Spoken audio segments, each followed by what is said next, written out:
안철수 후보를 상대로 해서 계속 배신자 프레임을 얘기하잖아요. 안철수 후보는 누구 하나 어느 정당에도 뿌리박지 못했던 사람이다. 네. 계속 선거를 한 5번 했는데 영업후 졌던 사람이다.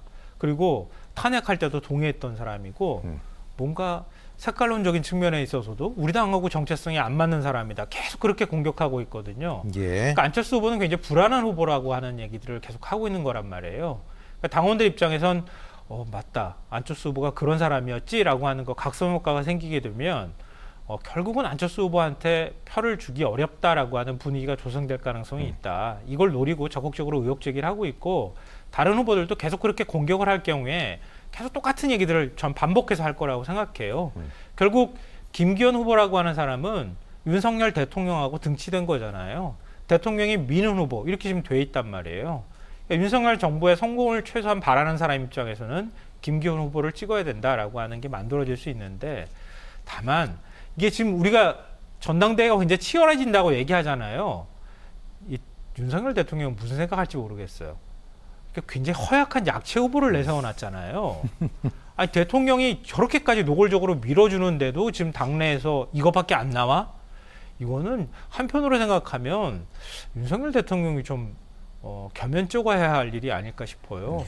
그것 나중에 가서 선거 끝나고 난 다음에도 후유증이 만만치 않을 거라는 걸 보여주는 거 아닌가 싶습니다. 네, 겸언적인 네. 것도 맞는데 그리고 후유증이 나타날 거라는 전망도 맞을 수도 있지만 대통령의 입장에서는 뭐 누가 해서 뭔 상관이야. 공천 뭐 내가 할 건데 이런 생각이 아닐까 싶어요. 그래서 허약한 당대표든 아니면은 나에게 반감을 갖는 당대표든 그 사람들 무시할 수밖에 없다. 나는 내가 원하는 대로 공천할 수밖에 없는 구조를 만들겠다. 예를 들면 최고위원 구조도 그렇게 될 수가 있고 아니면은 뭐 사무총장을 대통령이 원하는 사람 앉혀놓게 되면은 실무적으로 총선 공천은요 완전히 그냥 대통령에게 장악될 수밖에 없거든요. 근데 만약에 안철수 대표 체제가 된다면 또 네. 충돌이나 갈등이 생길 수밖에 없지 않습니까? 이제 처음에 이제 타협을 해보겠죠. 자, 내가 공천 좀 이렇게 하려고 하는데 1차적으로 내 말 듣는지 안 듣는지 시험해볼게. 사무총장 예를 들면 이철규 의원 시켜. 이철규는 안 되겠는데요? 그러면 이제 사단 나는 거죠. 그럼 이제 무의미한 지도부를 만들 수밖에 없다. 그렇게 보여집니다. 지금 안철수 후보는 어쨌든 중간에서 끼어 있습니다. 끼어있죠. 천하람 후보가 치고 올라오고 있고 지금 선두 싸움 벌이고 있는 김기현 후보 또 뭐 파상 공세 받고 있는데 뭐 상향식 공천 카드 이건 사실 누구나 다 한 얘기인데 이걸로 어떻게 좀 판을 뒤집을 수 있을지 좀 없어요. 궁금합니다. 네. 없어요. 이건 안철수 후보가 할 수 없는 일이에요. 왜냐면은 정무수석이 네. 얼마 전에 나와가지고 안철수 의원 당신 말이야 아무 말도 하지 않으면은 아무 일도 일어나지 않을 거야. 그렇게 정무수석이 당대표 네. 나가는 사람에게 경고를 했어요. 그랬더니 안철수 후보가 네 알겠습니다. 다시는 윤핵관이라는 말 쓰지 않겠고요. 대통령실이라는 말도 입 밖에 꺼내지 않겠습니다. 이렇게 대가 세지 못하고 권력의 눈치를 보는 사람이 지금 시퍼렇게 대통령이 눈을 뜨고 다음번 공천은 내가 알아서 할 거야 라고 하는데 상향식 공천은 어떻게 본인이 알아서 해요. 이거는 본인이 지킬 수 없는 약속을 표를 얻기 위해서 하는 거다라고 볼 수밖에 없어요. 정치 지도자가 되려면요. 권력의 눈치를 보면 안 돼요. 국민의 눈치를 봐야 합니다. 권력과 싸우면서 항상 국민 편에 서야 돼요.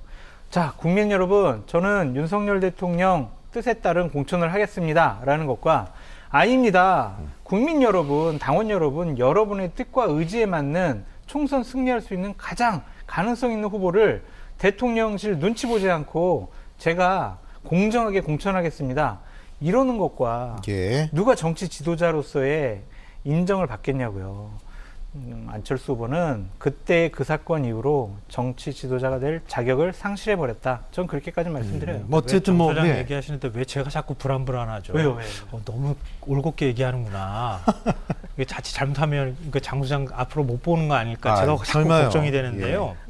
그러니까 안철수 후보 입장에서 제가 원래 이런 반박을 안 하는데, 그러니까 안철수 후보는 대통령의 도움이 필요한 시점이잖아요. 지금은.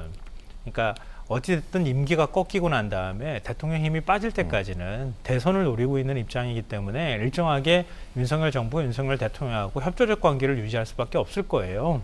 근데 그런 면에서 좋아서라기보다는 피치 못하게 친윤 프라임, 친윤이라고 하는 관점에서 이번 전당대회를 임할 수밖에 없는 입장이다.